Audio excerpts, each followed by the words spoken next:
पाहताय महाराष्ट्रातील सर्वात जलद news network Maharashtra police news 24। रस्ता पाणी शिक्षणासाठी आदिवासींचं उपोषण, प्रशासन मात्र झोपेत। पनवेल तालुक्यातील आपटा ग्रामपंचायत हद्दीतल्या कोरलवाडीमध्ये आदिवासी बांधवांवर उपोषणाची वेळ आली। रस्ता नाही, पाणी नाही, शिक्षणाची सोय नाही, मूलभूत गरजांसाठीच संघर्ष सुरू आहे। पंचायत समिती पनवेल कार्यालयासमोर आदिवासी बांधवांनी उपोषण करत प्रशासनाचे लक्ष वेधण्याचा प्रयत्न केला। एकीकडे मंत्री आदिवासी विकासाच्या मोठमोठ्या घोषणा करतात, पण प्रत्यक्षात मात्र कोरलवाडीसारख्या वाड्यांमध्ये परिस्थिती अत्यंत भीषण आहे। गावात लहान मुलं आहेत, पण शाळा नाही, अंगणवाडी नाही, नळ जोडणी झाली आहे, पण पाणी मात्र येत नाही। रस्त्याअभावी विद्यार्थ्यांना आणि ग्रामस्थांना मोठा त्रास सहन करावा लागतोय। अधिकारी आणि ठेकेदार मात्र या सगळ्याकडे दुर्लक्ष करत असल्याचा आरोप ग्रामस्थांनी केलाय। आम्हाला वाली कोणी आहे का, असा संतप्त सवाल आदिवासी बांधव करत आहेत। पाहूयात आता आमच्या प्रतिनिधीकडून सविस्तर रिपोर्ट। आज आपण आपटा ग्रामपंचायत हद्दीतील कोरलवाडी या ठिकाणी आहोत, ज्या ठिकाणी महिलांना शाळेच्या शिक्षणासाठी असेल, रस्त्यासाठी असेल आणि पाण्यासाठी असेल उपोषण करावं लागतं आहे। एकीकडं मंत्री महोदय सांगतात आदिवासी परिषद घेऊन की आदिवासींच्या सगळ्या समस्या आम्ही सॉल्व्ह करतोय, परंतु प्रकल्प जे अधिकारी आहेत त्यांना मात्र या इकडे येऊन बघता येत नाही। कारण याच आदिवासी महिला गेल्या 3 दिवस 7 दिवस अशा उपोषणाला बसतात। कालसुद्धा एक उपोषण झालं या शाळेच्या संदर्भामध्ये, आणि तीच ही शाळा आहे कोरलवाडीची। आज आपण त्या शाळेजवळ पाहिलं असता ही शाळेची परिस्थिती खूप बिकट आहे, आणि या शाळेमध्ये मुलं असूनसुद्धा इथं लक्ष दिलं जात नाही।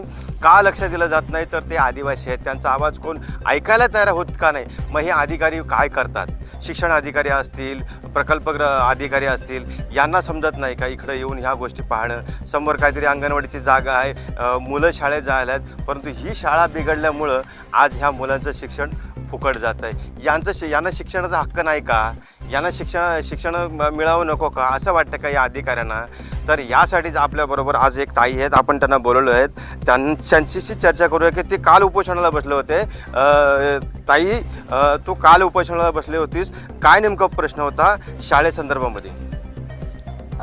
आम्ही मराठी शाळा 1ली ते 4थीच्या पोरांची आणि अंगणवाडीसाठी आम्ही उपोषणाला बसलो होतो। मग त्यासाठी सरकार आमच्याकडे लक्ष देत नाही, कारण की आम्ही आदिवासी पडलो। मराठी लोकांकडे सर्व लक्ष देतात, त्यांचं काही कोणतीच सुविधा नसली का त्यांची एक पायरी चढायला ते अधिकाऱ्यांकडे जात नाही। मग आम्हाला का उपोषणाला बसावं लागतं? मग त्यासाठी आम्हाला ही शाळा आमची वशाड पडून बसले। त्यासाठी ही 14 किती भरपूर वर्ष झालीत, आणि त्यामध्ये 18 गावामध्ये मुलं किती आहेत? 18 ते 19 मुलं आहेत त्याच्यामध्ये, 1ली ते 4थी पर्यंत। त्यांची शाळा मग एवढ्या 3-3, 4-4 किलोमीटर लांब त्यांना जावं लागतं चालत शिक्षणासाठी। मग आमच्याकडे जर आम्ही इंग्लिश मीडियममध्ये जर टाकलं असतं त्यांना, पण पैसे नसल्यामुळे आम्हाला त्यांना पाठवता आलं नाही। म्हणजे अशा ही जर जवळ शाळा जर वगैरे असती तर मग आम्हाला कामाला वगैरे कुठेतरी काहीतरी कामधंदा वगैरे करून आम्ही मोलमजुरी करून त्यांना शिकवलं असतं, पण ती जवळच शाळा नाही आणि लांब असल्यामुळे आम्हाला त्यांना शिकवता पण येत नाही। परिस्थिती आहे, आणि या आदिवासी महिलांना उपोषण करावं लागतंय।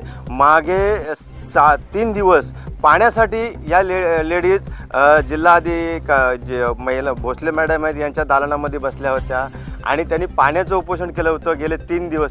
3 दिवसानंतर त्यांना जाग आली अधिकाऱ्यांना, सरोदे म्हणून ती तशी ते अधिकारी आहेत पाणी खात्याचे, तेव्हा त्यांना जाग आली की ह्या माणसानं पाणी द्यावं। परंतु आजही आपण पाहताय की या नळाला पाणी नाही आहे। इथं खोटी आश्वासनं दिली जातात फक्त, आणि इतर गावांसाठी पाणी आहे, पण या आदिवासी महिलांसाठी या गावासाठी पाणी नाही। हे जे नळ आपण पाहताय, हे नळाला पाणी नाही, कुठल्याच नळाला पाणी नाही, एकही नळ काढलं तरी ह्याला पाणी नाही। फक्त शोसाठी हे बांधलं गेलं आहे का? मग एवढा खर्च कोणासाठी? फक्त अधिकाऱ्यांसाठी, ठेकेदारांसाठीच। आपल्याबरोबर दुसऱ्या ताई आहेत। ताई, नेमकी काय परिस्थिती आहे पाण्याची?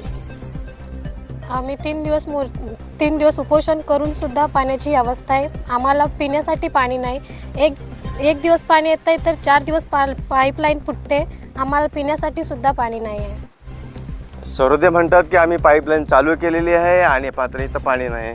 या अशा जर परिस्थितीमध्ये जर ही लोकं राहत असतील, यांना कोण वाली नाही का? का यांचा अधिकार नाही का? बाबासाहेबांनी दिलेला सर्वांना अधिकार आहे, या आदिवासींना मात्र अधिकार नाही का की त्यांना सुखसुविधा मिळावे म्हणून? आज आपण त्यांच्या समाज मंदिरापर्यंत जाऊया की समाज मंदिरांची काय हालत झालेली आहे।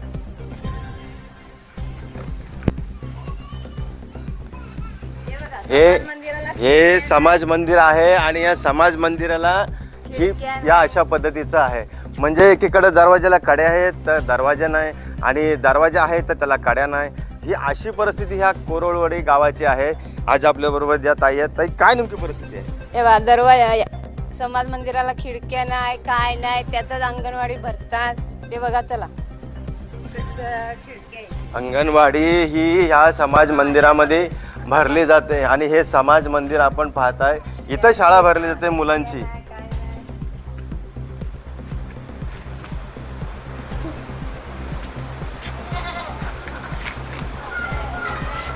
आज ह्या टोकावर एक समोर आपल्यासमोर एक किल्ला आहे. हा किल्ला दिसतोय, हा छत्रपती शिवाजी महाराजांच्या काळातला किल्ला आहे आणि या किल्ल्याच्या खाली हा गाव आहे कोरळवाडी. आणि ह्या कोरळवाडीची अशी परिस्थिती आहे. अधिकाऱ्यांना मात्र जाग येत नाही. नळाला पाणी नाही, रस्त्यासाठी आंदोलन, शाळेसाठी आंदोलन, मुलांच्या शिक्षणासाठी आंदोलन केले जाते, मात्र अधिकारी आपले मस्त आहेत. मी रायगड जिल्हा प्रतिनिधी. ही जी जागा समोर आहे ही वन खात्याची जागा आहे आणि या जागेमध्ये अंगणवाडीचं आहे, परंतु वन खातं सुद्धा याला परवानगी देत नाही. 7 महिने म्हणजे 25 जुलैला ही त्यांच्या टेबलावर पेपर पडलेला असताना सुद्धा त्यांना सुद्धा असं वाटत नाही की ह्या आदिवासींना काही सुखसुद्धा मिळावे म्हणून. मग एकीकडे राहुल पाटीलांना मी त्या दिवशी फोन करून सांगितलं असतं, त्यांनी सांगितलं की तात्काळ साहेब त्याला परमिशन मंजुरी दिलेली आहे. मग ह्या खालच्या अधिकारी का काम करत नाहीत? वन खात्याने सुद्धा ह्या आदिवासींच्या ज्या काही समस्या असतील त्या काही सोडवायला त्यांना मदत करावी नाही का? त्यांनी पण असंच ठरवलं आहे का की हे आदिवासी बांधवांना वंचित ठेवावं म्हणून? आज आपण या किल्ल्याच्या समोर आहोत कोरळवाडीच्या इथं. मी रायगड जिल्हा प्रतिनिधी, महाराष्ट्र पोलीस न्यूजसाठी संजय गायकवाड. महाराष्ट्र पोलीस न्यूज 24 साठी रायगड जिल्हा उपसंपादक संजय गायकवाड.